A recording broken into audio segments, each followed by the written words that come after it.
Hello everyone, আসসালামু আলাইকুম। Welcome to my new blog. তো আরেকটা নতুন ব্লগে সবাইকে ওয়েলকাম করতেছি। তো এখন হচ্ছে সকাল, আমার জন্য সকাল, আর ঘরের সবার জন্য আরও সকাল হয়ে গেছে।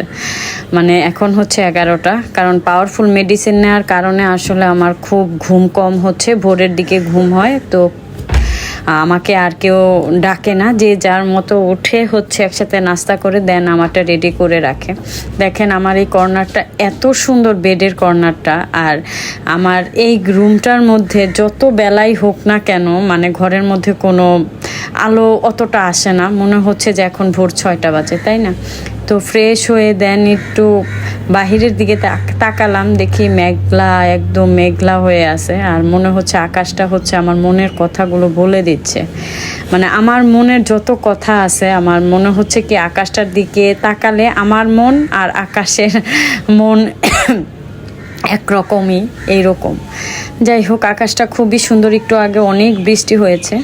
তো দেখি মা হচ্ছে জালি ভাজি আর হচ্ছে করলা ভাজি এগুলো পাঠায় দিছে করে খাবার জন্য। তো অনেক দিন পর হচ্ছে ভাত খাচ্ছি আর ভাবতেছি যে ভাত, আমি কিন্তু আসলে অন্যান্য খাবার খুব কম খাই। আমার ক্ষুধা লাগলে আমি ভাত খাই, এটা আমার খুবই পছন্দ। কিন্তু আমি কতদিন যাবৎ ভাত খেতে পারতেছি না। ভাত খাওয়া শেষ করতে না করতে আপনাদের ভাইয়া হচ্ছে দেখেন ড্রাগন ফল কেটে নিয়ে আসছে, কারণ আমার শরীরে হিমোগ্লোবিনের মাত্রা খুবই কম, যে কোনো মুহূর্তে আসলে ব্লাড দিতে হতে পারে। তো খুব জোর করে আমি আর আমার বোন ছিল, তো বোনকে খাইয়ে দিলাম। আমি আসলে ড্রাগন ফল কখনোই পছন্দ করি না, ভালো লাগে না।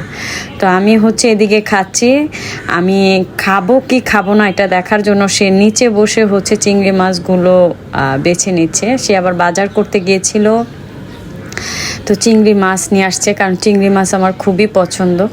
তো চিংড়ি মাছগুলো আনছে, বেছে সুন্দর করে রাখছে, দেন হচ্ছে কলিজা ভুনা করতে চলে আসছে। সে হচ্ছে আজকে কলিজা রান্না করে খাওয়াবে। তো আমি তো আগেই বললাম যে আমার জন্য হচ্ছে আয়রন আর হিমোগ্লোবিন খুবই কম আমার শরীরে।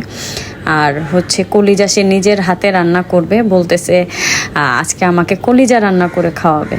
তো এই ছিল আমার ছোট্ট একটা ব্লগ। আসলে জোড়াতালি দিয়ে ব্লগ করতেছি, সবাই পাশে থাকেন, সাহায্য করেন, কারণ ঠিকঠাক না হলে হচ্ছে অন্য ব্লগ দিতে পারতেছি না, বাহিরে যেতে পারতেছি না, দিতেও পারতেছি না আপনাদের সাথে।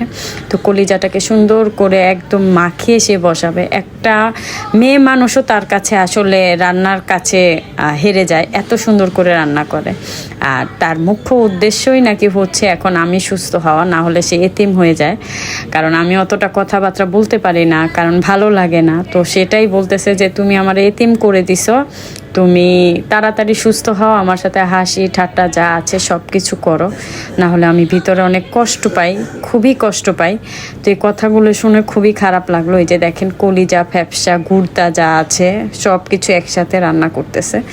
আর রান্না করে হচ্ছে দুপুরের খাবারটা দেখি খেতে পারি কিনা। আমি মনে হচ্ছে না আমি কলিজা খেতে পারবো, কারণ কলিজার যে একটা গন্ধ থাকে সেটা আমার এখন ভালো লাগতেছে না। আগে মোটামুটি আমি আর আপনাদের ভাইয়া খুবই পছন্দ করি কলিজা খেতে, ফ্যাপসা খেতে।